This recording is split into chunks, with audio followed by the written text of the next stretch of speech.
Hello, it's Saturday. Yeah, it's the weekend. It's August 22nd, 2020. Lots of fun.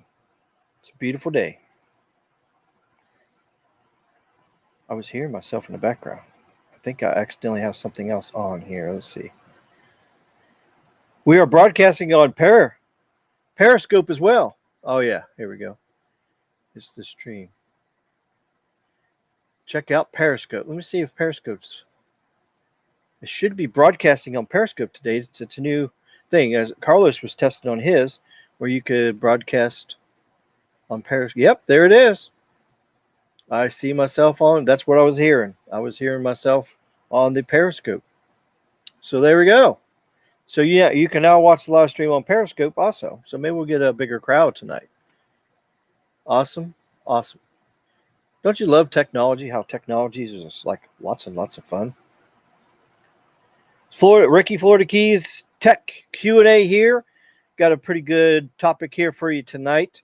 There's been a lot of people talking about 5G, millimeter wave, and how it's horrible and bounces around and it doesn't penetrate stuff. So I would figure I would give everybody a little sneak peek of the technology that they're using to improve that. Of course, they've been working on it for years, since 2017. So it just takes time.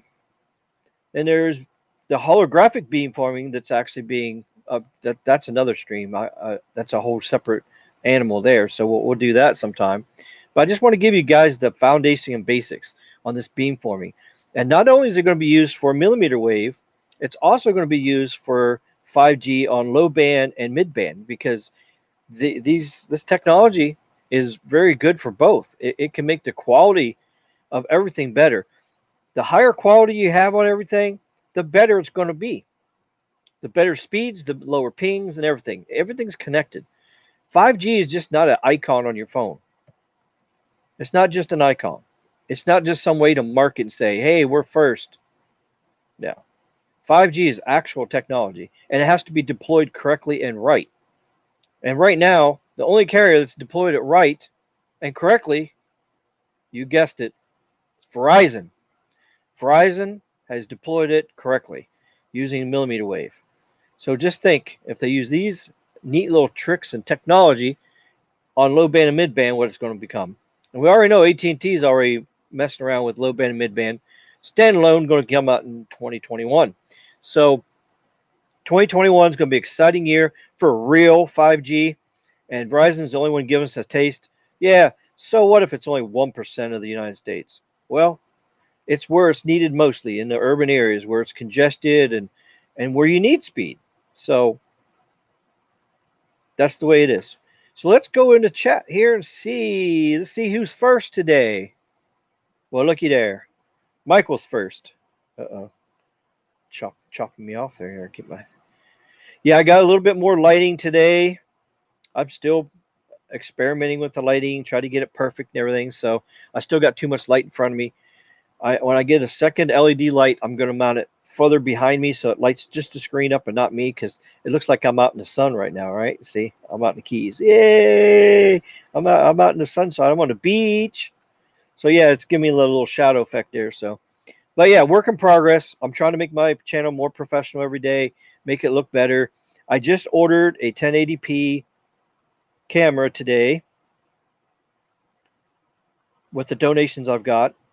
So I got a 1080p, 60 frames per second webcam coming. Since my laptop only has 720, I upgraded my StreamYard to the full package, the professional package, and now I have 1080p broadcasting. So it's going to be able to make my videos look better, streams will be better. So I am putting your donations towards the channel to make it better. So thank you everybody that's donated so far. And just because a few has donated, don't mean everybody has to stop. You know, some people have hardships and they're not going to be able to donate all the time. So if you're able to donate, please donate to the channel so I can keep it growing, keep it going good. Got some awesome shows going on tonight. We got me coming on right now with this, and then at 7 o'clock, Big Carlos, our big homie in the SMT Nation, has got a live stream scheduled, and you don't want to miss it. He's been having some really, really good guests come on that's doing got some really good topics and a lot of knowledge going on. So you don't want to miss it. Reason I did my show early tonight is because, if he goes on till 9 o'clock or so, maybe it goes on to 10. I don't want to push it to where I have to be on from 10 to midnight for the late crowd. So I just want to try an early afternoon show today. I know there's probably some probably eating dinner and busy right now, but you can always catch it on the replay as well. And let's see. And when I comment on here, some of the comments is not coming over on Periscope for some reason. So it must not be fully compatible yet, but hey, at least we can do two different medias now. It's pretty cool. Hello, MS. Good to see you. Probably won't make it, so replay crew. Oh, well, you're here. That's awesome. Gene's here. Maverick's here. I have a nice dedicated crowd that's just like always here. It just seems like they don't want to miss any shows. It's really good. I'm glad to see everybody showing up. Yep, 5:15. Sorry, got a little bit late there. I had some other things going on. Had to get fixed and take care of. Had to make sure my screen is the best I can get it. I'm sure it's just a little quirking out a little bit there, but that's okay. No problem. And we got, the topic. We're going to talk about millimeter wave 5G beamforming, and we're going to talk about Nperf mapping. Why I think it's better than the rest. Each one has its own thing that's good, but I'm going to show you why today that I think it's a pretty good map. And if Nperf actually makes a few changes, then it'll be better. Now, we're still down to this whole same thing of, well, if you have an Apple device, you can't map nothing, which is horrible. So the only way you're going to upload any mapping is on Android. So you got to remember when we're looking at these mapping apps, it's only Android phones. It's no Apple phones at all. So no Apple devices. So Oscar's here. Good to see ya. Let's see. Tom's here. Nice to see you, Tom. Hopefully them skunk apes ain't eating all your antennas over there. I've seen them I don't know if they'll show up tonight there, and Mikey is here from Mikey Tech Review. Good to see you. Joshua's here. Everybody's saying hi. That's what I like. It's just a friendly crowd. It's on these live streams. Everybody's really polite, respectful. We always have a good time. It's almost like a second family. That's what it looks like. Oh, that one posted. See there? That posted on Periscope. Sure did. And we are live. Yeah. All right. So we got 16. Well, we had 16. Now we got 9 people in here. So there's a few people must have had to go eat dinner or something, possibly. See, Gene's here. I'm sure maybe with some more pop back here in a minute. It's nice. Okay. Thank you. Just in time. Yep. We're going to try to finish up by 7. I don't have that much to talk about. Just 2 topics here, and that's what we're going to do. But I just want to make sure I have enough time to answer your guys' questions. Yeah. There we go. Look at there. There's on Periscope. There's my first comment on Periscope. There you go. Live stream working on Periscope. Great. I think Carlos is going to do that tonight also. I think when he does his live at 7, I think it's going to be a dual broadcast as well. Yeah, he was testing out last night. So I come on my StreamYard last night, and I just looked and see if it was able, and heck, it linked right up. No problem. So I didn't even know you could do it. So thanks to the big homie Carlos for sharing that with me and showing that you could do it. So that's really cool. Of course, if I was T-Mobile, you know what I'd be doing? I would be bragging. Hey, I'm first to broadcast live on Periscope through StreamYard. I'd be first. I'm first. That's what T-Mobile does. They're first on everything. So it's all mind game with them. It's like they think they have to be on first everything to appear that you're better, and they're not better. Uh-oh. YFS got a Note 20 yesterday. Awesome. That thing's going to work really good. It's a nice phone. If you're a Samsung fan, that is. So I was thinking of making a YouTube series on modulation techniques starting with FM and AM, and then things like phase key shifting and QAM. What do you think? I don't want to copy anything you guys did. Oh, well, that's kind of like in the technical kind of stuff that sometimes I do talk about. And with me, and I got some other stuff coming up in the future. Since I am an amateur radio licensed person, and I got some knowledge in amateur radio. I am going to be doing a live stream in the future. I don't know when, but I'm going to put one together for you and teach you about amateur radio.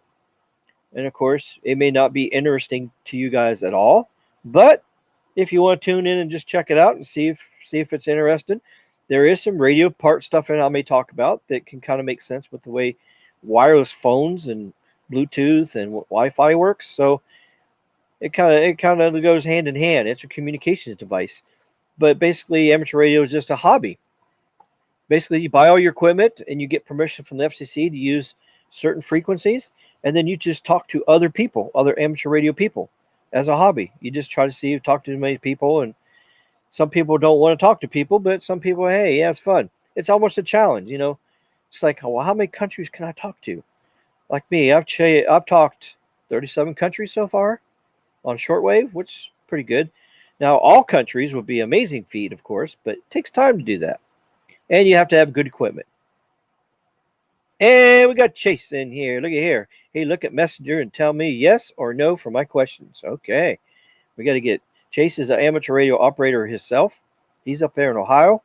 That's how I met Chase, through the amateur radio club up there. So yeah, running into other people with the same hobbies is fun. AT&T Elite, cool. See what we got. It's an awesome phone plan. All right, you guys talking about phone plans. Congratulations from free with a trade-in. Free is good. I got a new count. All right. Let's see who else is in here. Joseph is here from UK. Welcome to the channel tonight. I should say this afternoon. I keep saying tonight, but it's actually afternoon. We got some rain a little bit ago, so it's not too bad. Kind of cooled things down. It's only like 75 degrees in here right now. It's not too bad. Normally this time of day, it's already like almost 80 degrees in here. Because when the sun hits the roof, it just comes right through the roof because there's no insulation. Because they don't believe in insulating things here in Florida because they think they don't need it. But yeah, insulation is. But if you're up north, you got to have stuff insulated because otherwise your heating bill through the roof for sure. YFS says I like amateur radio. All right, and also too, in case you didn't know, Caleb, our friendly little engineer from T-Mobile, well, used to be with Sprint, got absorbed by the monster Deception Mobile. He is an amateur radio operator also. So that's why he's likes his engineer job as well. So yeah, it's pretty cool. All right, Ricky, have you checked out a RTL SDR? I don't know what an RTL. I know what an SDR is. It's a software-defined radio. Yes, but I don't know what RTL is. I don't know if that's a brand or a model number. But my favorite SDR radio is Flex Radio. I saw that at Hamvention in Dayton when I was there last year, and I fell in love with the Flex Radio. It's just amazing. So whenever I get rich, whatever that is, I'm definitely going to buy one. $25 device. It's very cool. Okay. And I'm also big into DMR, digital mobile radio. It's where you can take a handheld walkie-talkie on VHF, UHF. It links up with a little box. I'll show you guys what it looks like. It links up to the box. If I can stretch it over far enough. It's a little box here. The reflection's hitting it there.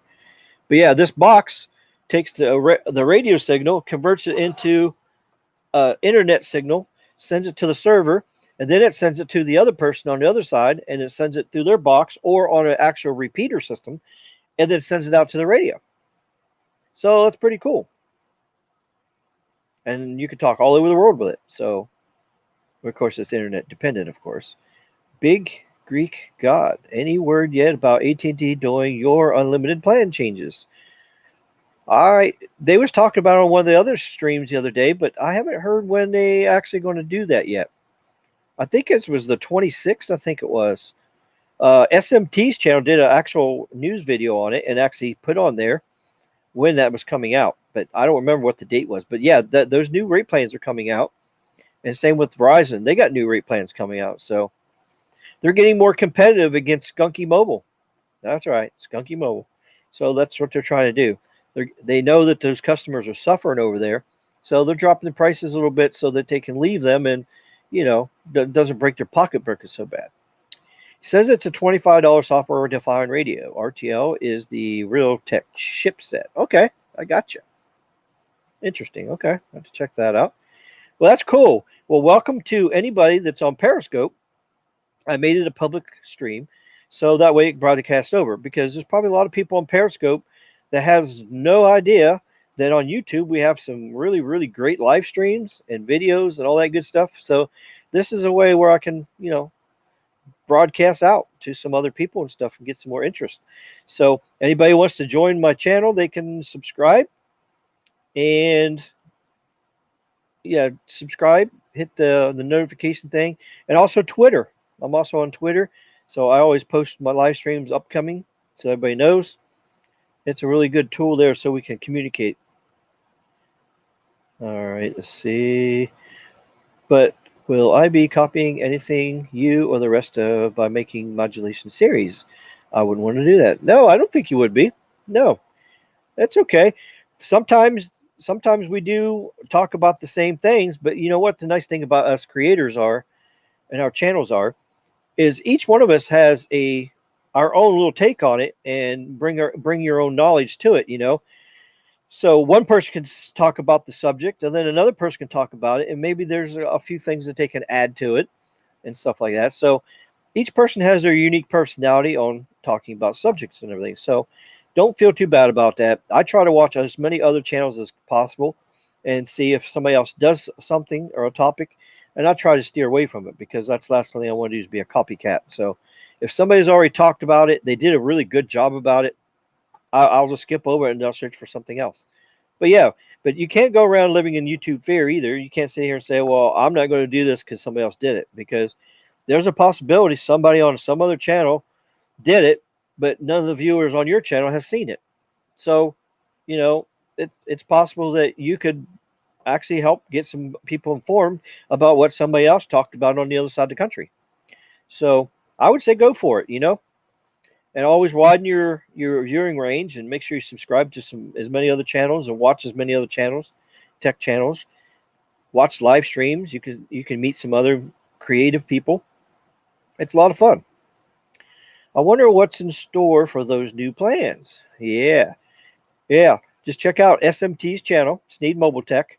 He did a video on it. So if you're not a subscriber for his channel, go there and watch the video on it. He has almost daily news videos that comes out and has really, really good information on it and teaches us stuff. Carlos is here. Yo, yo, yo. Yeah, Carlos, the Periscope's working. I seen you test it last night. So I added it on my StreamYard and it's working. I have people commenting in here in the chat from Periscope right now. OIFS says, I don't think copying is a problem because different people have different stuff to add to the top. Yeah, that's true. Yeah. Hello, Gregory. Good to see you on a Saturday afternoon. Yeah, 20 people in here. Don't forget to hit the like button. All right, so we're caught up there in the chat. So I guess we should get going. We don't want to go over on this stream because at 7 o'clock, Carlos is going live on his channel, and he has some really good guests. And the last few lives he's done, if you've missed them, man, you got to watch the replays because they are hitting hard on some really good topics and some really good stuff. So you don't want to miss nothing on Carlos's channel. He does a good job. He's grown too. I think he's over 500 subs now, so he's growing like crazy. And I'm almost at 200 subs. So if you guys share my channel with everybody, I appreciate it. That'll help widen my viewing range as well. Get some more subscribers. Once I get to 1,000 subscribers, then I can get super chat feature, and then people can actually donate chat through the super chat right through the live stream here, which is great. But right now, you can do chat. You can do donations to PayPal or Patreon. You can be a Patreon member as well, and donate monthly. You just pick them out when it comes up, and you just pick it. If it's $1 a month or $2, whatever you want to do, anything helps. Let's see, I got another comment here. Thanks. I'll try making some videos and see how they turn out. Yeah, there you go. All right, so let's get on with our topic tonight. Very, very cool topic. Let's get the screen up here. There we go. All right, so this is from 2017. This shows you how long research and development has been going on for certain technologies, just like 5G. Do you realize that they were working on 5G technology like 3-4 years ago? They were testing it, planning it, finding out how to do it. And just like when 6G comes out, which I don't like saying that because people get on that 6G bandwagon, but 3 years before it comes out, they're going to be testing it, working on it, and all that kind of stuff, making the standards and all that stuff. Well, the foundations of millimeter wave, they knew that the propagation and the signal doesn't go as far as other signals because millimeter wave is on microwave. It's on like the police radar bands up there. It's on Ka band, Ku band up there. It's really high frequencies, like 39 gigahertz, 28 gigahertz. So it's really high. So you have to do some special stuff in order to get it to working right. So this kind of shows you here. So millimeter wave bands and FD-MIMO, which means multiple in, multiple out, offer many opportunities for 5G, but come with challenges and increased complexity for planning and prediction. So the objection here is use wireless insight, which is a trademark thing from the company that did this. Remcom, I think is what the name of it was. They did this webinar to the public online. And it uses MIMO to predict the performance of 5G millimeter wave in systems in urban small cells. So this is kind of what they was doing testing wise before Verizon started launching their stuff. Verizon is actually using a lot of this stuff. And then, of course, this is the first generation of millimeter wave. We're already in the second generation millimeter wave. And that's using holographic beamforming, which is the next version of this. What I'm talking about here is 2017 technology, just basic beamforming with massive MIMO or MIMO. Some people like to say MIMO, MIMO, MIMO. I just think it sounds funny when you say MIMO. But all right, apply beamforming for MU means multiple user, multiple in, multiple out, and predict SINR, that's signal to noise ratio, and throughput for various scenarios. Discuss real world challenges for systems and ways the simulations can help. So as you see in this picture, the top is before. You got a node over here, you got a node over here, and you got a node over here, pointing in 3 different directions. And this is a urban landscape. This is all skyscrapers and all that. What does microwave do when it hits all this stuff? It bounces all over the place. And sometimes when it bounces places, it doesn't carry on because it just gets ate up by the atmosphere and all that. Whoops, hit the wheel there. But down here at the bottom, as you see with the beamforming tech, there's a lot more red there. Red is good signal. Blue is bad signal. Green is so-so. So as you see, after they do this technology, look at there. It's getting better. And of course, with holographic beamforming and the use of the Pivot 5G, Echo 5G technology that just came out, that is going to make this even more coverage and density. So it's going to help this. So this is going to be practically all red. And it's going to be even inside the buildings because that's what the Echo 5G does. It repeats the signal and penetrates it into the building safely. I don't want people to be panicking. Oh, they're going to beam 5G inside my building and cause me to die from cancer and all that stuff. No, you ain't got to worry about all that. Nope. It's all safe. It's all regulated by the FCC. It's all good to go. So, millimeter wave bands and FD-MIMO offer many opportunities for 5G, but come with challenges. Yes, challenges. And increased complexity for planning and prediction.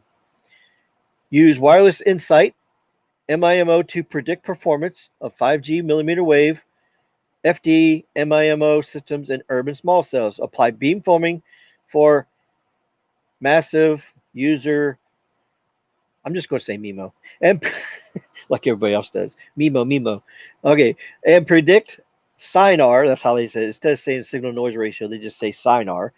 And throughput for various scenarios.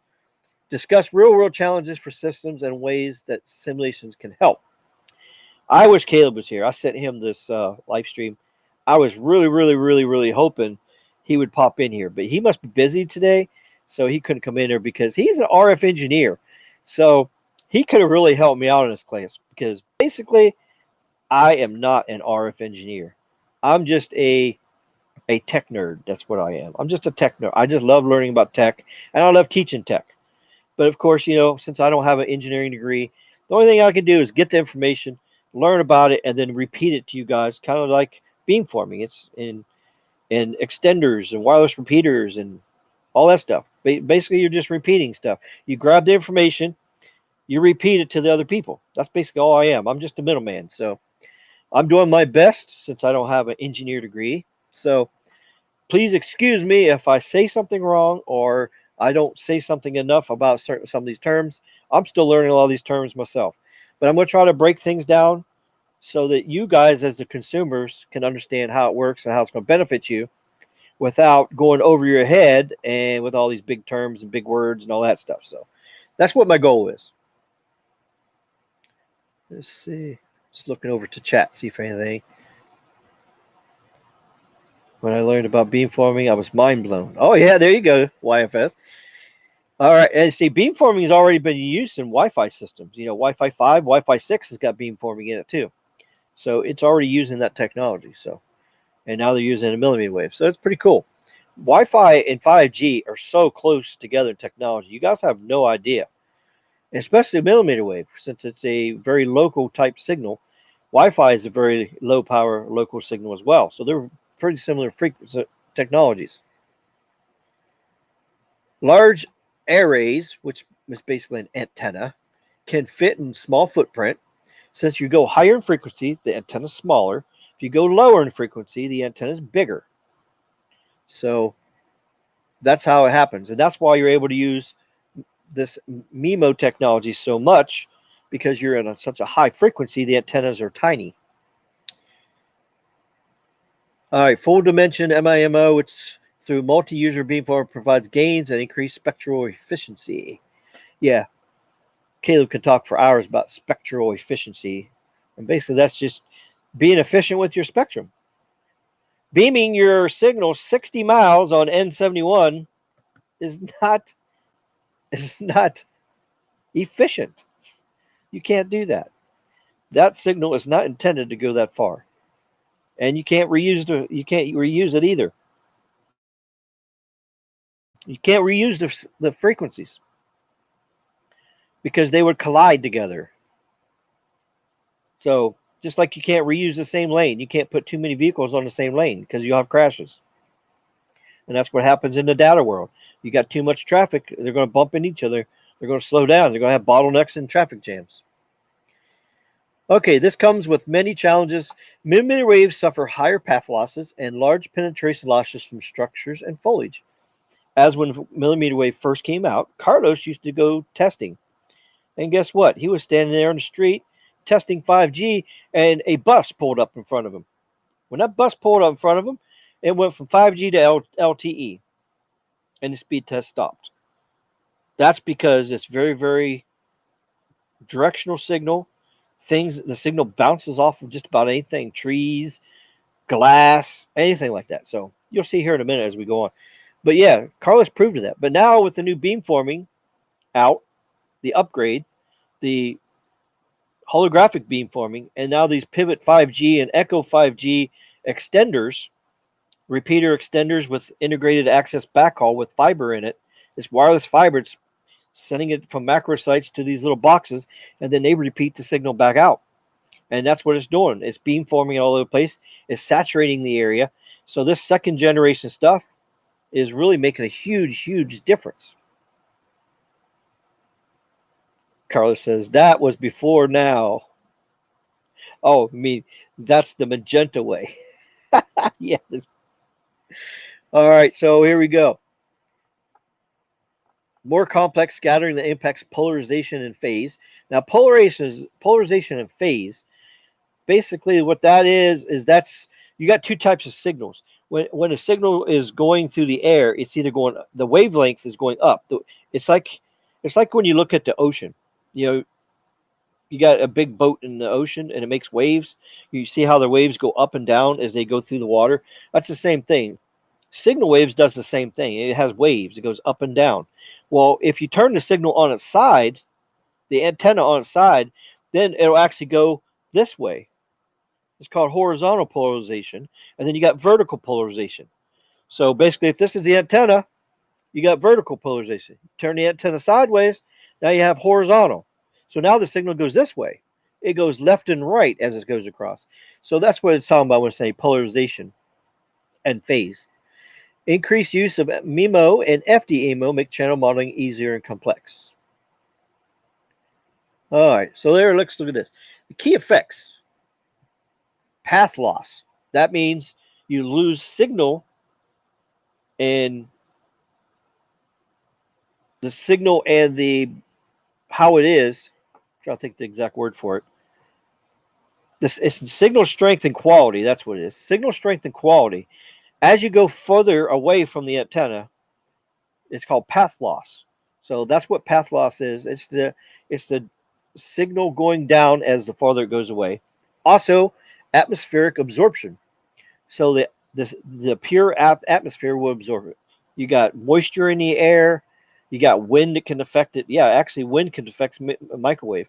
If you got a strong wind blowing, it can actually blow the signal waves off their path of line of sight path. So when you get windy days, it can change the propagation of everything. And then you got rain, attenuation. What attenuation means is it decreasing of the signal. So let's say you got a signal of 100. Well, now the millimeter wave is going through the rain. Well, now it's scattering the signal, so only half of it gets there. So now you got 50% signal when it gets there because the rain butchered it all up there because it interfered with it. So you got all these different things, and like I said, the higher you go in frequency, the worse these things are.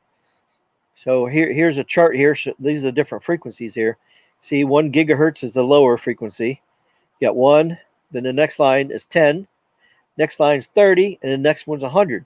So as you see, when you're right next to the antenna, it's very, very strong. You got a good range. But as you go further in the range, see what happens. Your path loss increases. And remember, once your path loss gets to 115, 120 decibels, that's it. This is all the range you got. So here's the range: 100 meters. That's 300 feet. After 300 feet, you're done. But with beamforming, it's able to make this go further. Oh, this wheel's touchy here. And then down here, atmosphere absorption, same thing with that. You got dry air versus water in the air, and then you got, so when you mix them together, as you see, as your frequency goes higher, then the atmosphere absorbs all your stuff.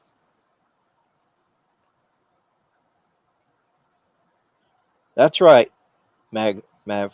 Signal degradation. Degradation. There you go. All right, let's go to the next slide. Oh, probably shouldn't use this mouse wheel. It's kind of crazy. It goes too far. All right, key effects: millimeter wave propagation losses. Wait a minute, this one we just did.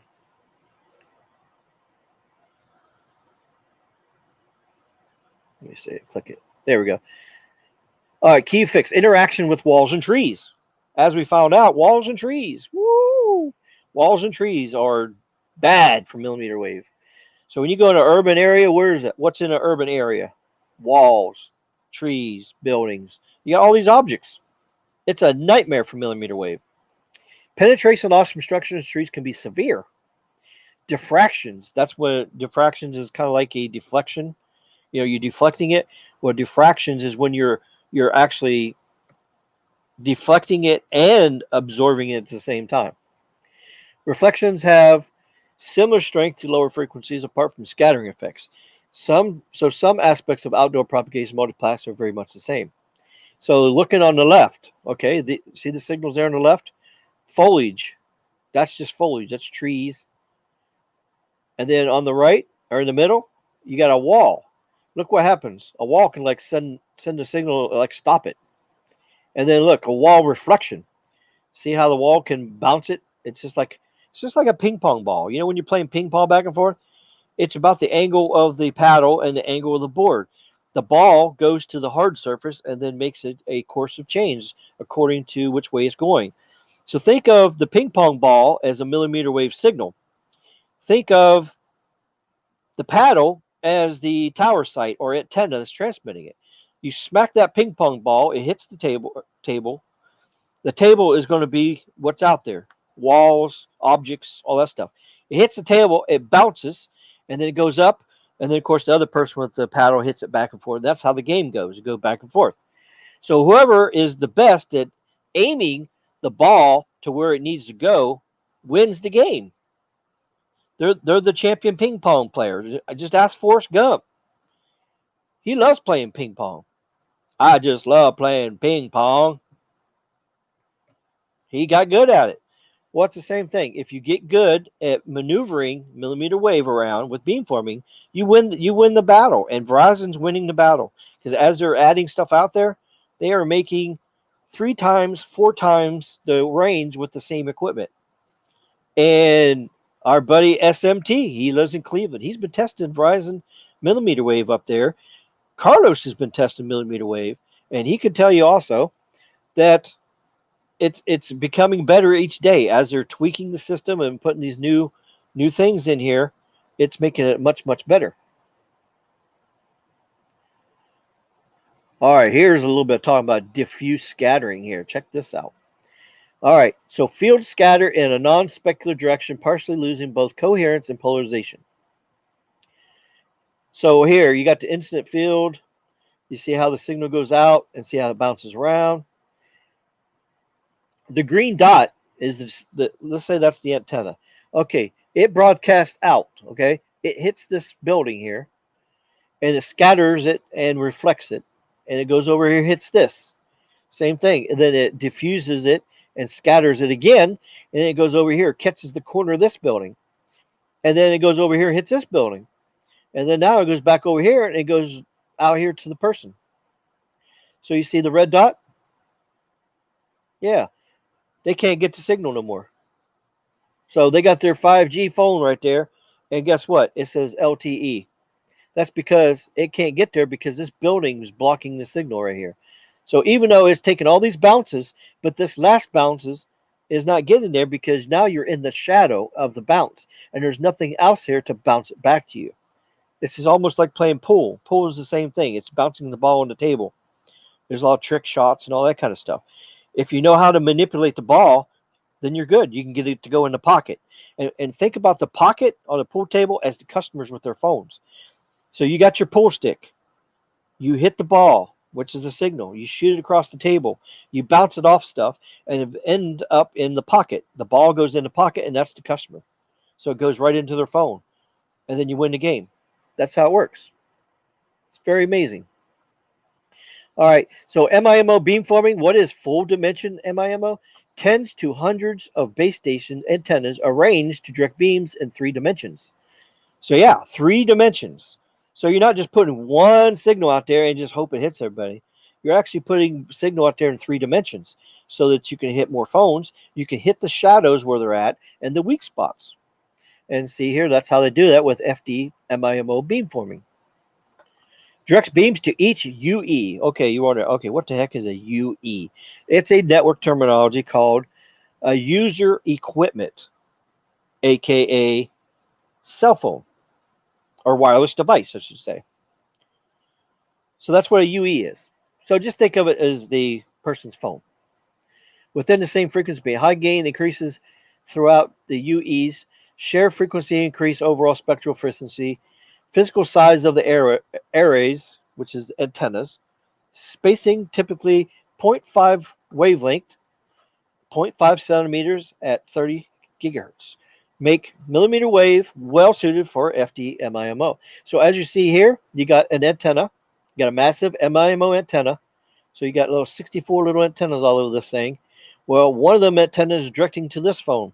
So since there's nobody over here, why direct your energy over here when there's nobody there? So the phone tells the antenna where it's at and says, hey, send me the signal. It's like playing basketball. You're on the basketball court, okay? So you're out there. Somebody else has the basketball. What do? You throw your hands up. Hey, throw me the ball. I'm right here.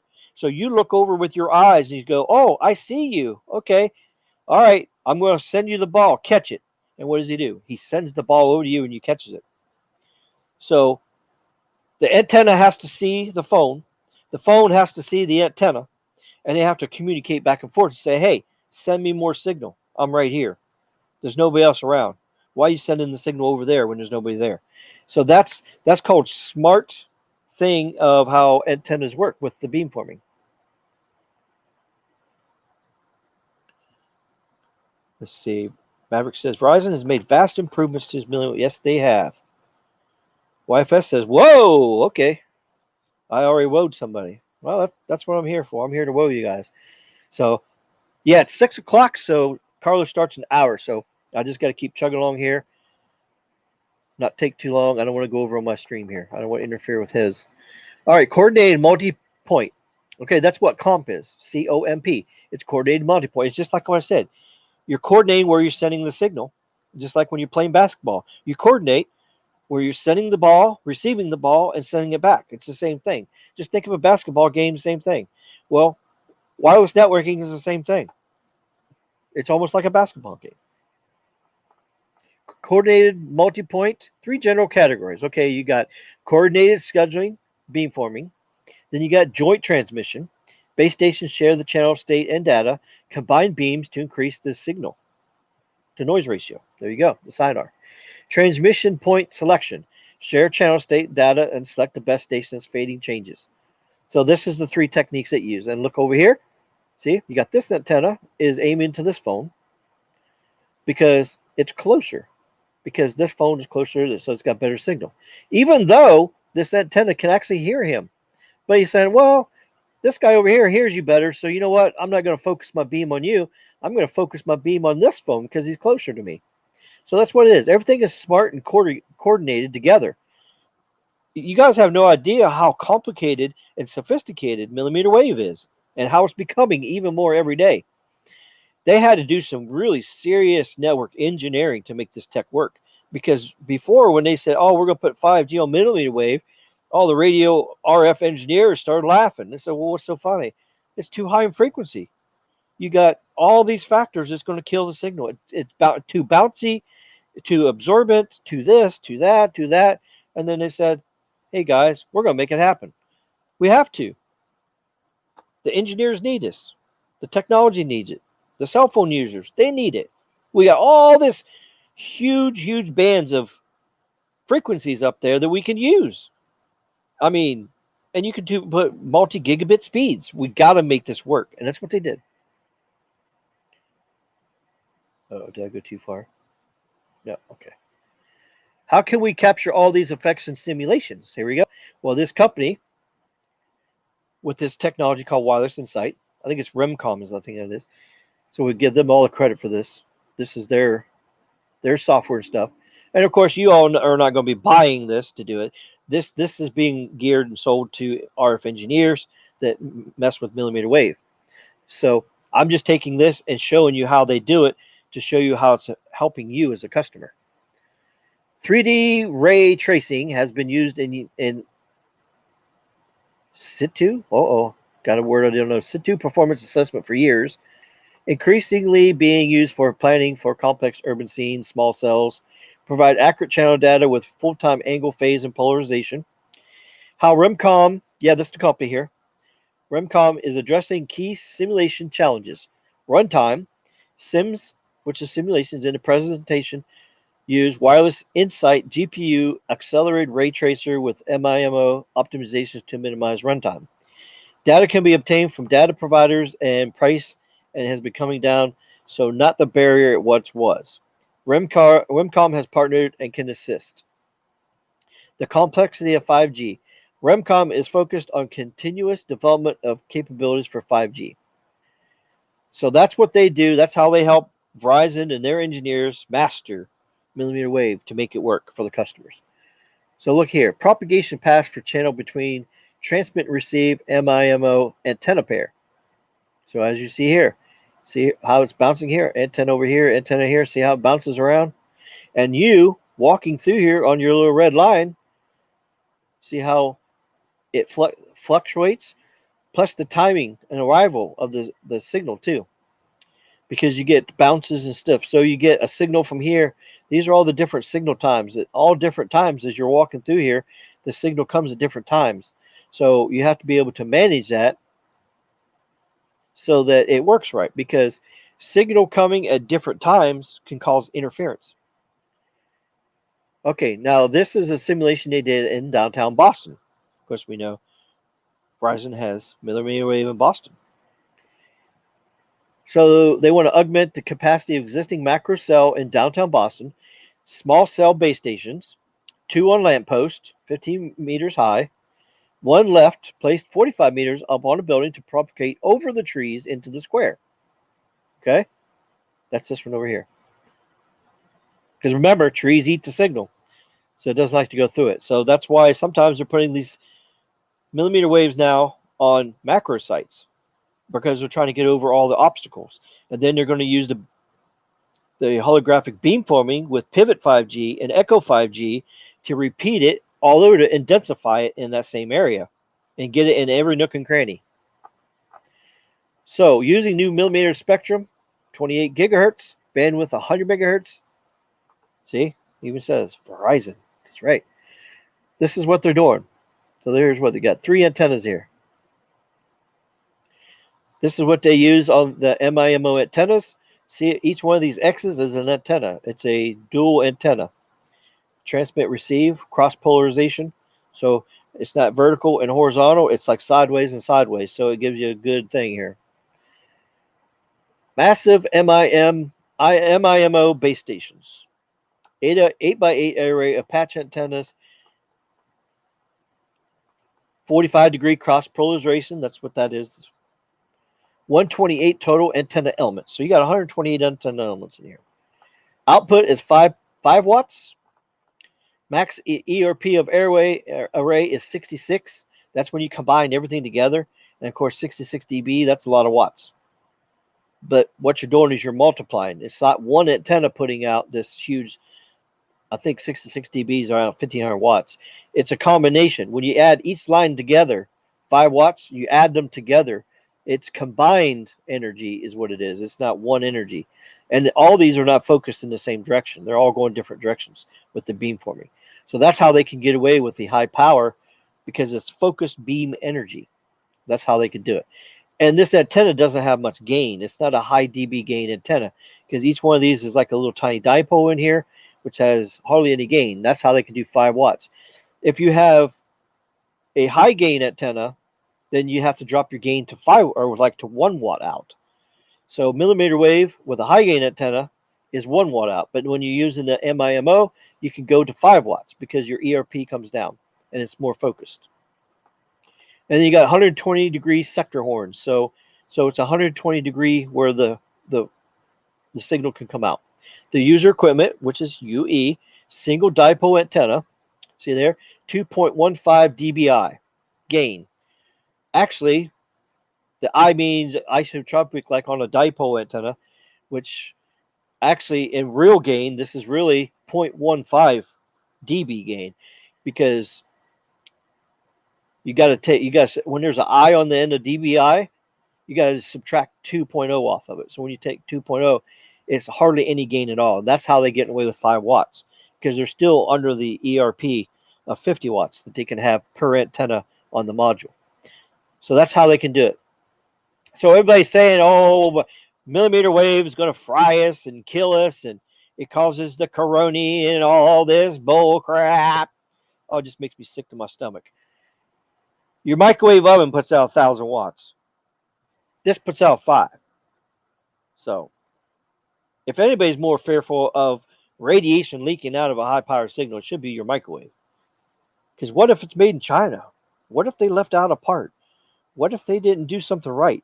You could stand in front of your microwave and get 50 times the energy into your gut or your head or whatever than you would if you're staying outside when there's a millimeter wave antenna outside. So just want to throw that in there. I just had to, There's some things I just can't just pass on. All right, throughput table for analysis. Use data from references. Estimate throughput based on LTE advanced.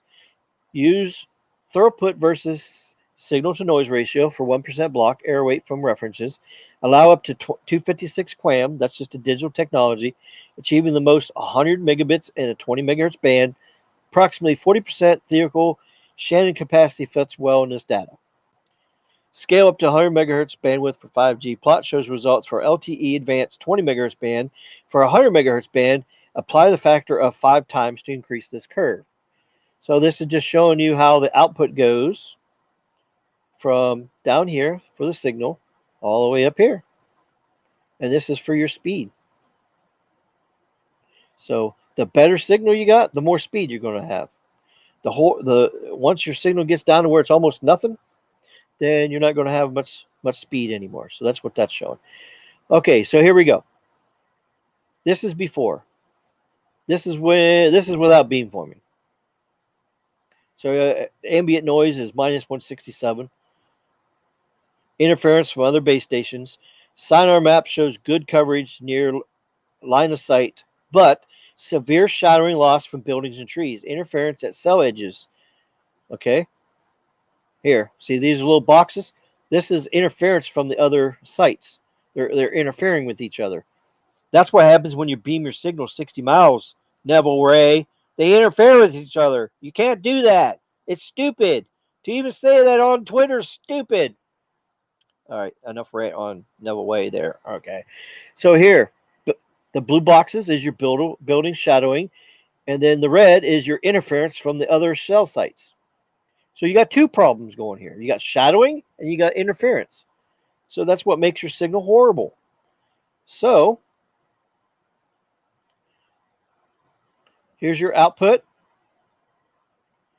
Calculated through LT advanced table. High in regions near line of sight. Drops significantly where areas with interference or shadowing. So basically, the low throughput areas is what beamforming must address. So that's right. Everything that's blue on here, everything that's green on here, and yellow needs to be helped. So that's what we got to do. We got to fix that. So next slide. Okay. Massive MIMO beamforming use zero forcing beamforming. MRT bottom provides stronger beam, but interference to other users too great for massive MIMO. So see here. Here's your intended device. Here's other devices. All right, scenario here. Wireless Insight simulations that spits out the complex matrix, and then it makes prototype algorithms that you can upload to the cell site on millimeter wave, and that's what helps get your everything going here. This is all high techno stuff. I don't want to spend too much time on it. I just want to show you what it does. Okay, so here's the end product here. This is before on the left and after on the right. Can you see the difference? Yeah, I can see the difference. So guess what? If you was over here, right here, I don't know if you can see this here, right here, there's a tree right here. If you was sitting under this tree here with your phone and you're trying to get millimeter wave, you're not going to get it. You're going to get LTE. That's right. But with the new beamforming technology, look here. Here's the tree. Now it's red. Look, now you're getting 500 megabits a second. That's what the scale is. Blue is 0. Then you got the light blue. And then you got the green, which is probably what, 200, 250 megabytes a second. And then you got 300 or 400 on yellow, and then 500 megabits per second on red. So red is the best signal you can get in speed. And that's what they did with this technology. Significant increase to max throughput along the route. Table gives mean and minimum values for peak throughput at each point. Most notable, eliminates the worst dropouts along the route. So as you see here, see how it improves? 269 to 0. And now you got 433 and it drops down to 142. So even if you get in your worst spot, it's only 142. That's still better than LTE in most areas. It's a whole lot better than you know who.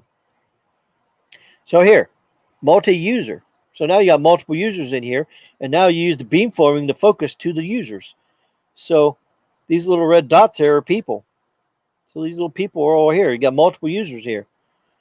So there you go. Now you're going to use the beamforming. See, beam 1 to this person, beam 2 goes to this person, and then another beam goes to this person. So you got two different beams going to two different people. And here's the next chart. This is single user MIMO. Now watch. Multiple user MIMO, the mean is 377. So that's an average for everybody. Then we got total peak throughput in the cell. This shows you different levels here between cell 1, cell 2, cell 3 as people move around in the different range. Effects of diffuse scattering on the throughput. See there? This is the scattering. Green. And then the magenta color is with diffuse scattering. Joint transmission. Actually, you can have two panels actually from two different sites hit the phone, and the phone now can actually grab both of them and combine them together. It's almost like carrier aggregation, but it's joint transmission. So the sites are teaming up together and say, okay, here, I hear him good now. Okay, I'm sending the signal. And then it says, okay, I just lost him. Hey, can you take over? Yeah, I got him. So then he sends the signal over. Now he moves over here a little bit. He goes, okay, I lost him. And this one tells this one, it's smart. It's joint transmission. They're both working to get the best signal and best speed to that device as it's moving around. That's how well joint transmission does. And it works best around the cell edge when you're farthest away from the base stations and all that. Just like when SMT was in his bakery store the other day. He said he could go, he actually went inside or he go in the parking lot garage and he actually had signal. And he knows he's not line of sight with it. So it's pretty amazing stuff. Here we go. Can joint transmission comp further improve? Of course. The light blue prop. Here we go. Now look what happened here. Now we got the mean speed of 391 megabits per second. Now mind you, this is LTE they're practicing on because 5G wasn't even out yet. So they were developing this test for millimeter wave, but they were testing it using mid-band. And look what it dropped down to in the worst areas out there, 28 megabits. Well, back in 2017, 28 megabits was like, yay, 28 megabits. Everybody was jumping up and down. Today in 2020, we see a 28 megabit speed. We're like, oh, that's horrible. Oh, that sucks. And if you see a 2 megabit down speed, we're like shaking our head. It's like, come on, Skunky, you can do better than that. So yeah, as better speeds come, when you get back to the lower speeds, even though they're perfectly usable, we're all going to complain. We're all going to say, "Oh, that's horrible." But you got to look at where we came from. We came from 3G. Back then, 2 megabits was like jumping up and down. Oh, I got 2 megabits today. And now you look at it today and you're like, huh? And then, of course, it don't help with all the fake 5G out there now. Because with the fake 5G out there, they're saying, oh, look at this. I got 5G. Oh, well, you got 20 megabits down? It's not even close. 5G is not intended to be called that for LTE. Not at all. Real world challenges for beamforming. How to get good channel state information. Channel state, that's just the channel state of everything communicating. So there's 3 limiting factors, and it's channel reciprocity, pilot contamination, got these big words here, orthogonality of channel responses, all these network terms here. All right, channel reciprocity, according to physics, propagation channels are reciprocal, but the uplink, downlink, transmitter, receiver chains generally are not introduces random amplitude and phase variation that degrade the CSI. These errors can degrade beamforming accuracy, significantly reducing the signal-to-noise ratio and throughput. Fortunately, these don't appear to be a showstopper. So this company, Remcom, plans to determine purchase to account for these impacts in their simulations. So yeah, that's what the softwares do. Now here, pilot contamination. Systems use pilot sequence from each user phone to estimate the channel maximum of unique pilots is limited to a coherence individual. Yeah, all this technical talk here. Sorry about that, guys. Pilots contained by users in nearby cells degrade CSI beamforming through potentially serious. There's an active R&D and mitigation methods. Their software here that they use simulates this effect in their MIMO beamforming. Future work could simulate some of the mitigation techniques as well. So here you go. Here's two two sites here. Here's base station 1, base station 2. Here's a phone here. It's connected over here to this one. This phone here is connected to this one because see the circle? That's the range. That's the range of the two sites. But this one's on the edge. But guess what? It's gonna interfere because this thing's trying to transmit to anything that can hear it. So it's actually messing it up. So that's why the sites have got to be coordinated. Millimeter wave bands bring new opportunities for 5G, but combined with MIMO technologies, add significant complexity to planning the channel modeling. This webinar demonstrates how wireless insight, MIMO, and capabilities and development can use to predict performance of 5G millimeter wave systems in an urban setting given these complexities. Really cool stuff. So let's see. Let's go back to the chat here. I see a lot of people here. It's only 13 people in here. I guess beamforming is kind of like boring. Yeah, I know it's a boring subject, but got to talk about it a little bit there. But that kind of shows you what beamforming is doing, how it's helping people. Now let's talk about Nperf, the mapping here. So let's look at this. This is kind of like Cell Mapper and some of the other mapper, like root metrics and all that kind of stuff. I kind of like this one here because if you look here at the map, gray means no signal. So if you got a gray dot, that means it didn't receive anything. If it's 2G, well, 2G shut off pretty much over. There's no 2G on here, I don't even think. 3G is this color, bright green, or should I say dark green for strong signal, like a light yellowish green for weak signal. And it goes across. The darker the color is, the stronger the signal. The lighter the color, the less the signal. So that goes with 3G, 4G, 4G plus. Now you all know 4G plus is LTE advanced. That's what it is, LTE advanced. 4G is just regular LTE. And then of course you got fake 5G, the purple. The only bad thing I don't like about Nperf is 5G is throwing everything in there. It's throwing low band, mid band, and millimeter wave, all three bands in there. Plus, there's no separation of technologies. If you're getting a ping off of a 5G signal, it could be Skunk Mobile's fake 5G that's 5% 5G and 95% LTE. It could be that. Or it could be AT&T's 5 or 10% 5G and the rest LTE.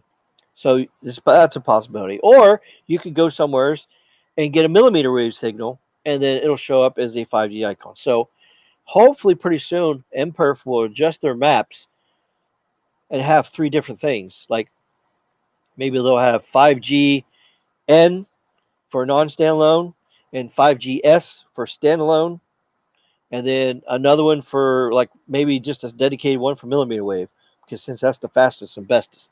So we can only hope that they adjust the 5G on there, because right now we're not even going to talk about this 5G pops on this map because it doesn't really mean anything. Unless you're looking for millimeter wave, then this will show you where millimeter wave is too. So let's just go here. Let's go to Las Vegas, or I mean Los Angeles, since it's a pretty big place. I'm going to show you here. Los Angeles. Okay, here, let's go to Los Angeles. Here we go. Remember, dark colors are stronger signal. And this red is all 4G LTE. Advanced. LTE advanced is the red. So when you go to orange, you see the orange? That's just regular 4G. And then you go down to green, that is 3G. Okay? So you can see that. All right, now that's AT&T. Now watch this. Now let's go to Verizon. Look at that. Now talk about density.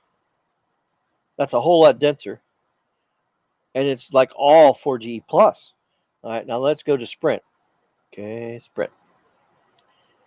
Look at there. Not as dense, but at least there's a lot of 4G plus. Of course, Caleb's going to be happy I'm showing this, because this is his work here. This is what Caleb did as a Sprint engineer. He did all this 4G plus in this area. Of course, he did the 5G too, but you know, as you see here, there's not very much 5G mapped here, because guess what? This 5G here mapped is, I don't know if that's N41 or N71. I don't know which it is. Let's see. Oh, so Verizon does JT, and it's amazing, I believe. AT&T low band is not super great coverage otherwise my area. I do get it at my house though. Okay. All right, good. All right, so we got 15 people left in here. I guess it's dinner time for people on the East Coast there, and a lot of people on the West Coast was not expecting me to go live this early. So, or people are busy. It's summertime. It's August. School's going to be starting. Probably school has started in some areas. So it's really messing with people's scheduling. But great thing about it is you can watch it on the replay for sure. All right, well we got a left wing carrier out. Who's always bragging they're first? And of course, when I do this, I'm doing them last. I'm sure if they're watching this, they're going to be mad. Oh, he's doing T-Mobile last. Well, yeah, there's a reason I'm doing T-Mobile last. Oh, oops. Okay. Oh my God! Look at all that purple. Look at all that fake 5G. Oh my God! Look at all that. See that? So basically, if your phone catches that signal for just a second, it turns to even if it's not a usable 5G, it turns the icon to 5G. So when it does that, it uploads to Nperf that there's 5G. But see, what Nperf doesn't know is it's only 5% 5G, and the rest is horrible LTE. So yeah, so I just want to show you that. So when you look at this, it appears, oh yeah, they got the best 5G. No. And look at this. It's all dark signal too. That's what's all crazy. Most of it's all dark signal. See, when you get in really close, here, let's see. You go in here close. Oh yeah, see how it fades? Look how fast it fades though. Everybody's saying the signal travels far, but look at this. Let me find a good site that that shows you losing the signal here. Okay, let's go to where there's not very many towers. Well, that's not hard to do. Out here. Yeah, see how the signal goes? See it? See how it's weak signal here? Weak, then it gets strong. And you got to remember, this is an elevated platform, so you got a little bit of height. You can actually pick up the towers farther away since you're up elevated above everything else. All right, let's go somewhere that don't have a highway. Okay, let's go here. This shows you how the signal's going. So remember, light colored is a weak signal. Dark colored, yeah. Look how spotty this is. Look at this. Look, you got N71. Now you don't. You got N71. Now you don't. You got N71. Now you don't. Got N71. Now you don't. Got N71. All the way over here. Now you don't. See what I mean? Look how spotty it is. And that's low band. Low band shouldn't be doing that. Can you go over here? See here? You got a strong signal briefly a couple times. See, it's not consistent. It's like the signal's going up and down like crazy. Now what happens when we go to Verizon in the same spot? Now look at this. With their LTE plus, of course, this isn't mapped. Remember, it's not going to map. If an Android phone does not touch these areas, it's not going to map it. So, but you can see on this road here. Look at this, going across this whole road. It's a solid color. It's all full signal cut all the way across here. That's an instant showing you. Okay, now watch. Let's see how AT&T does right here on the same road. See here, AT&T full signal most of the way. There's a couple places where it got weak, but at least it was all 4G plus. Now, of course, there's somebody with a phone didn't map this, so this ain't mapped yet. Or maybe there's no tower there. That's kind of a possibility too. I see a couple weak pops here. Okay, let's see. Look at T-Mobile. All right, T-Mobile strong all the way across here, but as soon as you get down on this road, you see the signal goes up and down. It goes up and down a little bit. Let's see what it did for Sprint. Let's see, Sprint. Same thing. See, it's strong over here. Then when you get between the sites, see, that shows you right here is there's no site here. There's a site over here. There's a site over here. But here it's kind of weak. Weak in signal. That just gives you kind of it just shows you the progression as you're driving across. Like if we go to these rural areas, look at this. This is in the mountains here. Look at this. This is Sprint. Look at this. There's actually spots with no signal. See here? Now watch. Go to T-Mobile. All right, look. They got continuous service. Well, there's a couple dead spots in there. But look at the signal. The signal's weak, weak, weak. And it changes from 4G plus to 4G, back and forth, all the way across here. There's no dark colors, so it's all weak signal, except for certain spots. Okay, now watch. Now watch. I'm going to go to Verizon here. Watch. Well, looky there. It is 4G plus the whole entire way. And look at the signal. There's more dark in here than there's light. There's only a couple places where it drops down to a light signal. That's what we're talking about with the rural coverage with Verizon. They have more 4G plus, and they have better signal because they got overlapping towers. This is exactly what we was talking about. Let's go to Cellular One area. Let's find some Cellular One. Here we go. Wow, there's a whole bunch of Cellular One mapped right here. Look at this. In Colorado, look at all this. What do we see here? Oh, green. There's a lot of 3G in Colorado. Look at this. See all this 3G? And then orange is just regular 4G. And then we got 4G plus. Just a few places. So that's how Cellular One is. Let's try US Cellular. Oh, before we do that, let's just go to Verizon to see what it's like there. Okay. Well, the major highways is solid. Look at that. You can actually travel from here to here and have solid, good signal and coverage, overlapping towers on 4G plus. Let's see how AT&T does in the same spot here. Okay, let's see. Oh, look at there. See, they don't even have 4G plus yet. So you got to remember, with AT&T, this 4G plus is 5GE. That's right, ladies and gentlemen. If it says 5GE on your AT&T phone, it's LTE plus. Yeah, 5G. That's right. All right, so you see that. So look, a lot of 4G. There's hardly any 4G plus. Let's look at Skunky here. Skunky. Here, Skunky. Oh, I don't want to say that too loud. All the skunkies come in here. I don't want them to come in here. All right, let's look at T-Mobile here. Let's see. All right, let's see. 4G, then 4G plus. There's a few dead spots through here. Then you go over here, back to 4G. No 4G plus. But there's a lot of up and down in the signal. So the quality is not there. I mean, yeah, can you make a phone call here, make it here? Yeah, it might drop call 3 times. Have to call the people back. But at least you have coverage. Let's see. I know Sprint got bought by Skunk Mobile, but look how bad Sprint was. Look at this. Look at this. If you're on this highway, you go across there, you're screwed. And I'm sure they're probably roaming on either AT&T or Verizon when they're coming through here. This kind of shows you from Flagstaff over here to Albuquerque. Look at this. All right, let's go to a US Cellular. US Cellular has been doing a lot of expansion in their regional markets. And let's check them out. Let's see how they're doing. Well, this is out west. Let's check out west first. I like combination urban areas / rural areas. Okay, here we go. Let's see what you guys are saying in the chat here. Say AT&T low band is actually faster than LTE right now. Well, the AT&T, let's see, I'm trying to think of how you're saying this. Okay, AT&T low band is faster than LTE right now.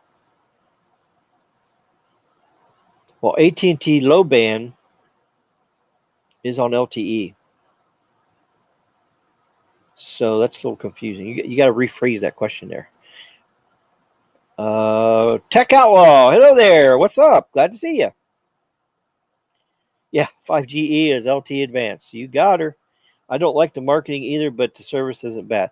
Well, the thing about it, AT&T has a good system. So are they shady on a couple things? Yeah, they are. But at least they got a good, reliable system. Their 5G appears to be better than anybody else's, even though it's fake 5G. It's only like 5 or 10%. because it's only band 5. It's one band, just like what T-Mobile's on. But guess what? Their LTE core is stronger and better and faster. So when that symbol says 5G on AT&T and you get a speed test of 300, you're saying, wow. But then you go to Skunk Mobile and you do a speed test on their 5G, it's actually slower than it is on LTE. And you're just scratching your head. What? So there you go. When you're in non-standalone mode on 5G, it's going to be only as good as the LTE network because that's what it's leaning on mostly. It's 90 to 95%. It's oh, you're talking about low band 5G. Yeah, exactly. And low band 5G is just a sliver on AT&T and T-Mobile. Both of them. They got just a small sliver. Now AT&T is actually starting to do band 2 and band 4 and band 66, band 12, band 14. AT&T is upgrading every tower with low band and mid band with 5G radios that can handle both LTE and 5G and with dynamic spectrum sharing. And in 2021, it's going to be all low band, all mid band, 5G. If your phone gets 5G, it'll be 100% 5G. If your phone's only LTE, it'll be 100% of those bands on LTE. It's going to automatically pick. The tower's going to say, okay, buddy, which phone you got? Oh, you only got an LTE phone? Oh, no problem. AT&T is going to send you all the bands to your phone in LTE. And then all of a sudden, here comes Carlos with his 5G phone. And the tower says, hi, Carlos. How you doing there, buddy? I see you got you a 5G phone there. Well, let's do this. Bang. That tower is going to switch him to all channels on all the towers, low band and mid band, 5G, and send it to his phone. So he's going to get 100% 5G. That's the way it's supposed to work, and that's the way it will work. But unfortunately, time and money is on T-Mobile's side, and that's going to prevent them from doing what AT&T and Verizon does. So even though they're bragging, oh, we're first, but really they're last. I know. I mean to get on a tangent about T-Mobile there, but hey, I'm just stating the facts here. Don't kill me. I'm the message man. If they really want to have a good network, they should spend the money and spend the time and do it. That's what they need to do. All right. Oh, let's see. Skunk Ape's here. Hi. How you doing there, buddy? What are you doing on this beautiful Sunday afternoon? All right. Tell us this. Where, oh, where is Skunky at? What towers and fiber are you wanting to eat? I'll show you on the map where there's some really tasty antennas and really, really tasty fiber that you can go eat. And guess what? It's free. Because if you go on Tuesdays, well, actually any day of the week, it's free for T-Mobile to eat their antennas and towers. So be sure to tell all your brothers and sisters and cousins and aunts and uncles and grandpas and grandmas if they're still able to climb a tower. But if you can't climb the tower, they can't climb the tower. I'm sure the young ones have no problem climbing up the tower, ripping the antenna down, bring it down to grandpa and grandma and say, here, have a bite. Yes, absolutely. I know I'm talking crazy right now, but hey, if you feel like talking crazy, talk crazy. That's what makes the channel fun. He says, oh, thank God. Right, it's messed up on what they called it, but it's the news. People and YouTube enthusiasts that has twisted it and making it sound like it was 5G. Yes, there's a lot of people that's twisted it, bragged on it, and I'm guilty because guess what? In November, when I first started my channel the first time, yeah, I was bragging about how good it was going to be. And then when they launched it and Carlos tested it, and I'm like, what the hell is this? It's like going to a restaurant and you sit down and you order filet mignon. Okay? You read the sign outside. It said filet mignon for 15 bucks. And you say, oh, man. And you get a free drink to go with it. Oh, okay. Free drink. Awesome. I get a free drink with my filet mignon. All right. So you go to the table, you sit down, you're looking around, you're waiting for your food and waiting for your food. And then finally they come out and they put this plate down in front of you and they take the cover off and you look at the plate. Oh, wait a minute. Wait a minute. Wait a minute. Come back here. Come back here. What is this? What is this? Oh, that's your filet mignon you ordered, sir. No, no, no, no, no, no, no. This is not filet mignon. This is a hamburger. You took a hamburger and just throw it on my plate. This is chopped meat. This is a hamburger. This has got pieces and parts of the whole cow mixed in there in a burger. I want a good, tasty, yummy cut of filet mignon right off the cow. That's what I ordered. Oh, I'm so sorry, sir. This is what we label as filet mignon. So enjoy your hamburger and make sure you pay the bill when you leave.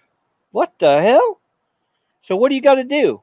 All right, so you get your knife out and your fork out. Well, you don't need a knife because it's already chopped damn meat anyways. You just take your fork and you just cut it up, and you're sitting here eating this hamburger.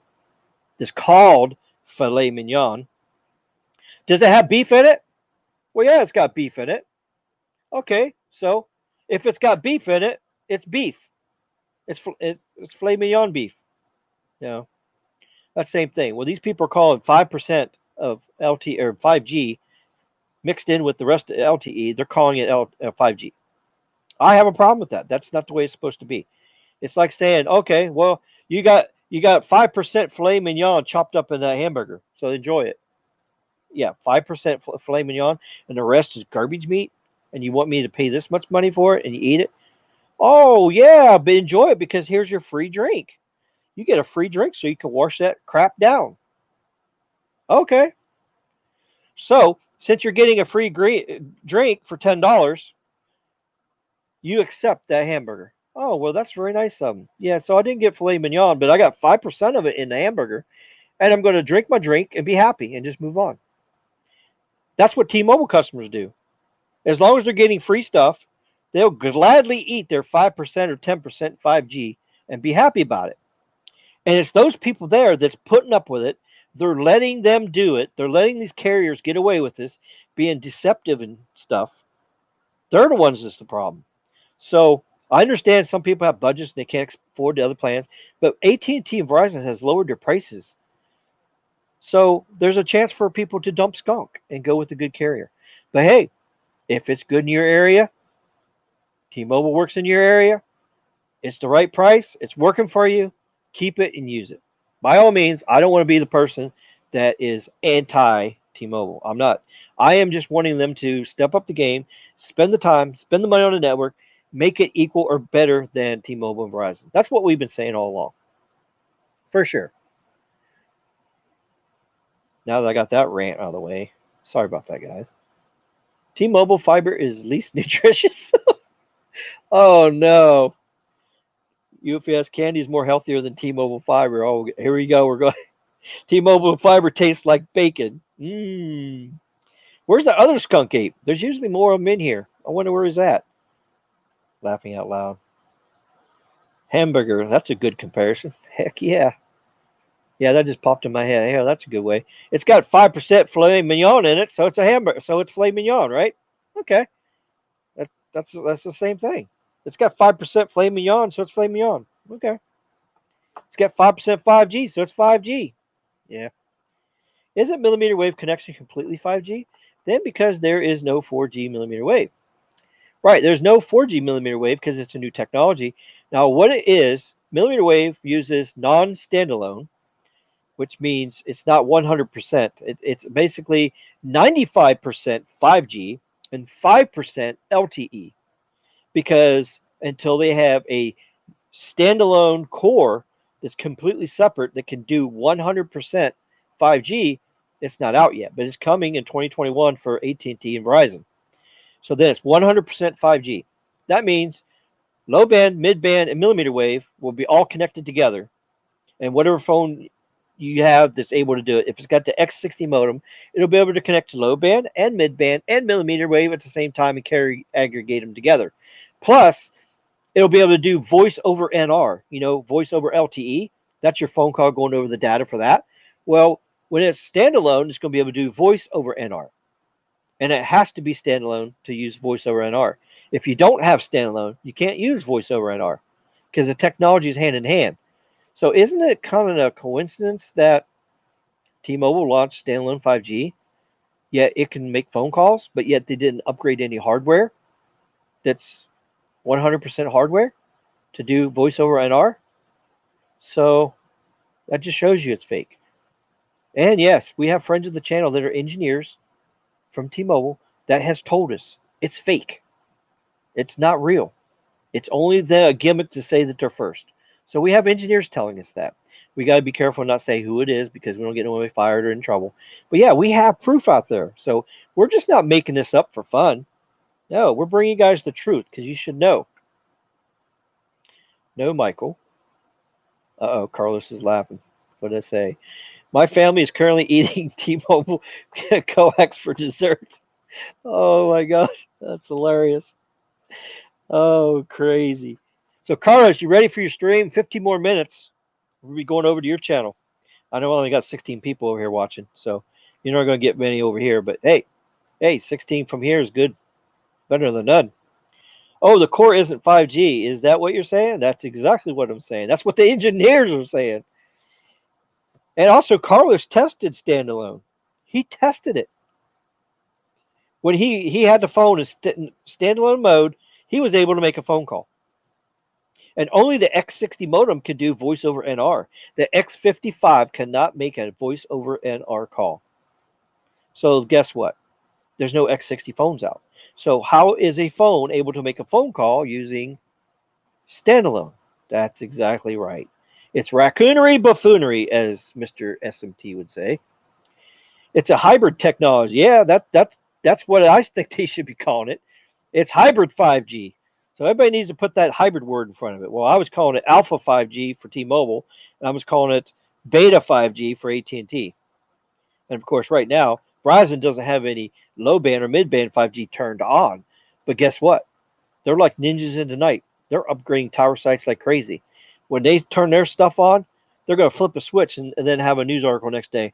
All right, we got low band, mid band, nationwide 5G turned on. And when they say nationwide, they're talking about every single tower on their 100,000 tower network is turned on. Not this T-Mobile crap of, okay, well, we only got 65,000 towers, but we only have 20,000 towers with N71 turned on. That's what I'm saying the difference is. It's density in LTE, density in 5G. They're always saying they're first, but they're really last. Yeah, I know. You could go in certain places in the world or in America, and you can get 200 megabits down on T-Mobile. I am totally aware of that. I know somebody's going to say that. Well, it works good for me. Well, okay. Well, as long as you don't travel to other places where it don't work. Yeah, the Keys works good. T-Mobile actually works in the Keys. It's because there's nobody using it. Because most customers down here is on AT&T and Verizon. Because most of the population down here is in the upper class and the rich class. You know, of course, me, I'm not in the rich class. You know, I just happen to be living here cheap. But when I went to CES, I stopped in Fort Lauderdale, tried to use my phone, couldn't use it. When I got to Vegas, I tried to do live stream on my phone, couldn't use it. The only one who was able to do live streams was Carlos on his AT&T business plan. Even the AT&T regular was like congested. So, yeah, it's the FCC's fault for not clarifying the technologies. You're absolutely right. I think the FCC, when this 5G shit came out, I think they should have had standards. They should have said, okay, before you put a symbol on your phone, it has to meet these criterias. The ping has to be under this. The average speed has to be under this. And then the technology has to be this. It has to be using massive MIMO antennas to qualify for 5G. Not using 4x4 crap and labeling as 5G. Same thing. And it has to have a certain amount of backhaul to the tower. Because guess what? You can put the best antennas up, the best equipment on the tower. But if it don't have enough juice to feed that tower with fiber, guess what? It's garbage. Oh, yeah, I'm getting on a real good rant here. I'm sorry, guys. The mobile wireless carriers are doing what they are allowed. FCC sets the tone, or should be. Yeah.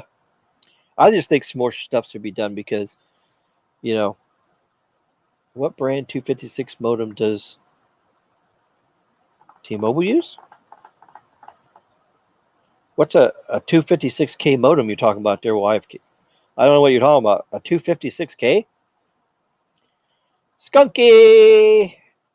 Are you sure they're even using 256K? You realize 256 kilobits per second is actually under 1 megabits per second. That's a quarter of a megabit. You realize that. We can't eat Verizon or AT&T fiber. It's too expensive. We will stick with the T-Mobile fiber. It's cheap. Yeah, I heard Skunk Ape tell me one time. He said he can't eat the Verizon and AT&T stuff because it gives him an indigestion.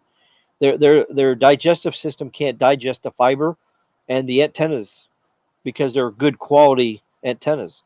The only ones they can really truly digest good and it has a lot of flavor to it is the T-Mobile stuff.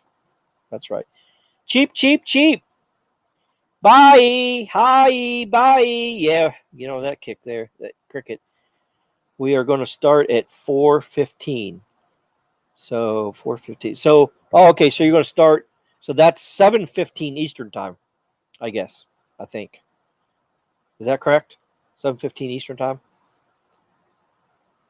Yeah, because he's on Mountain time or Pacific time. Hell, I can't keep up with all these. Oh, dial-up modem. Oh yeah, you're reading dial-up modem for that. Okay. That's why T-Mobile doesn't work. Yeah.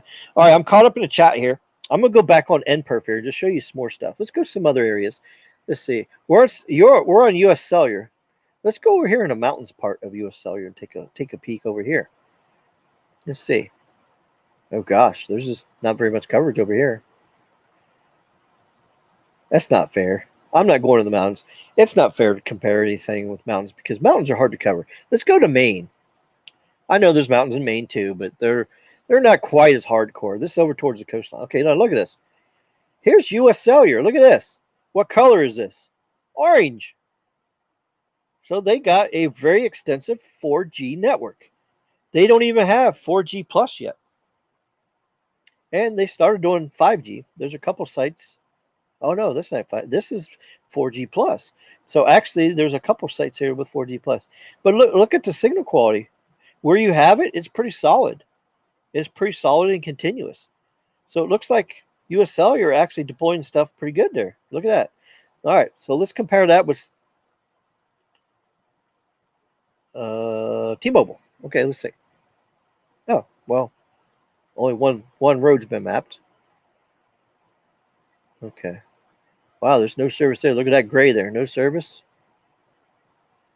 You're there. Oh, look, there's blue. There's actually some 2G in Maine. Look at that, 2G. All right, let's see if we can find some more.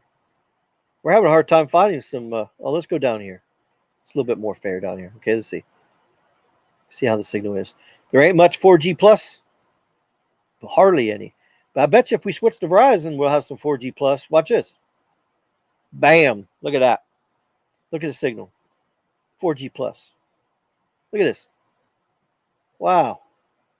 A lot of 4G plus. Now these back roads here still on 4G regular.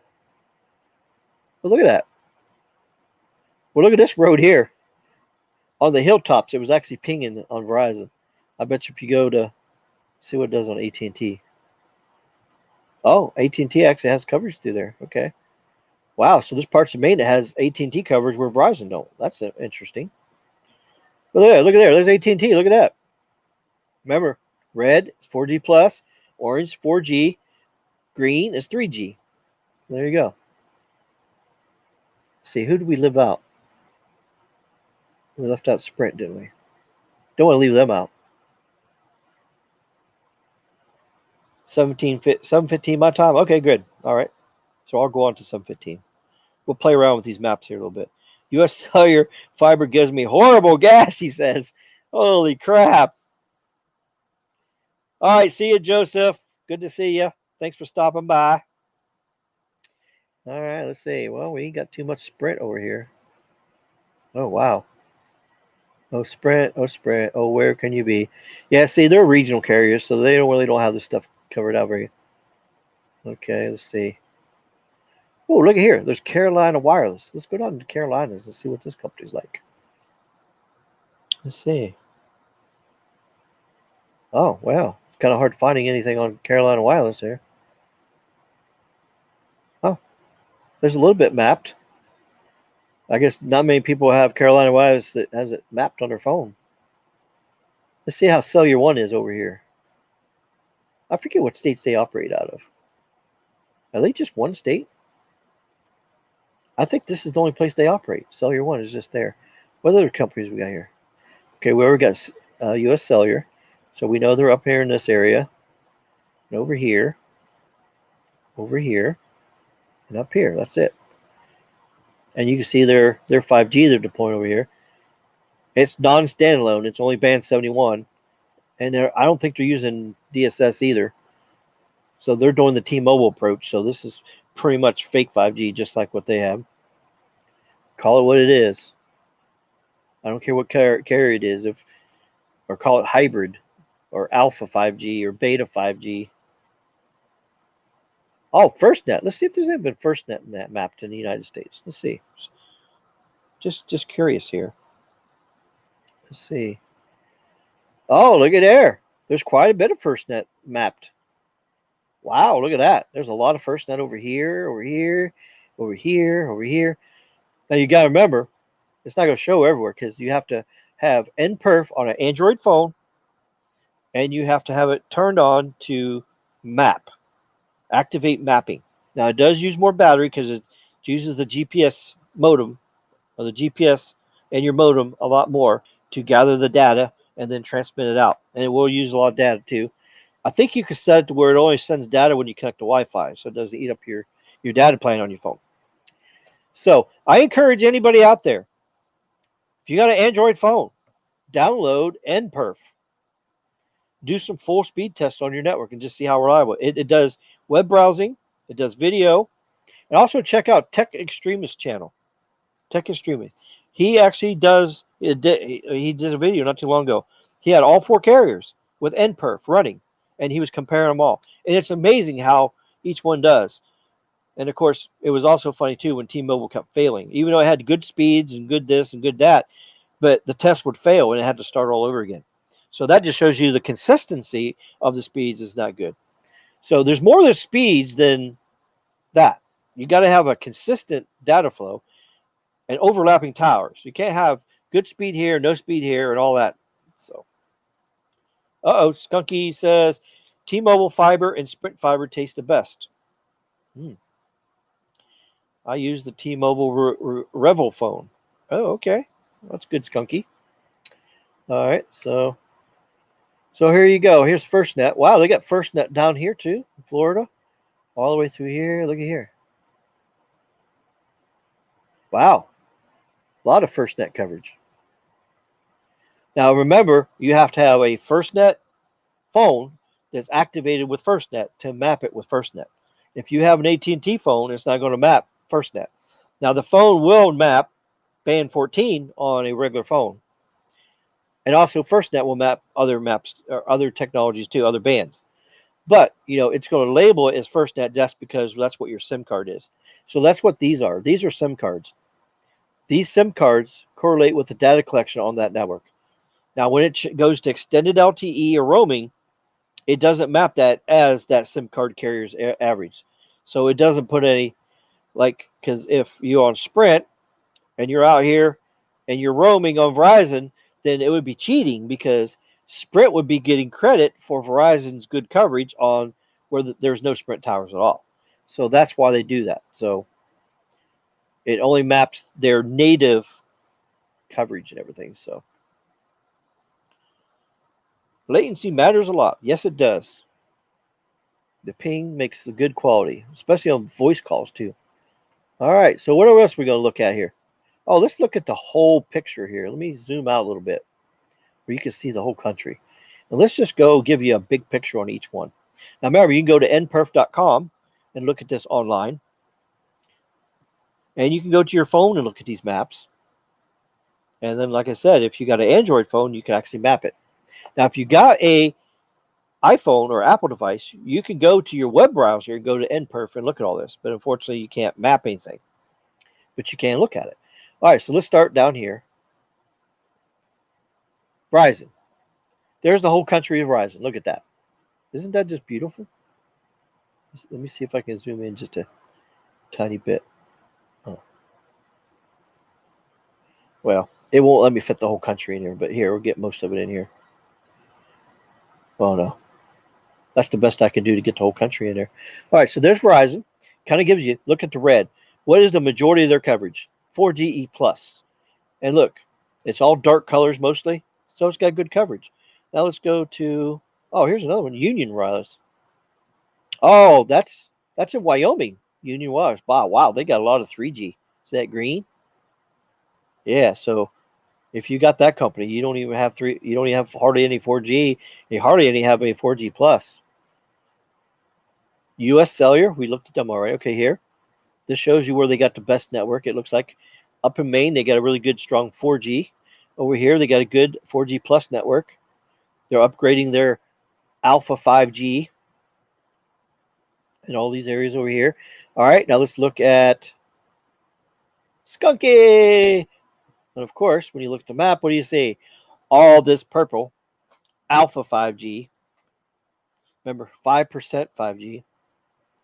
So that's what all that shows. But look at the rest of it. I wish they had filters on here where you can actually take this off.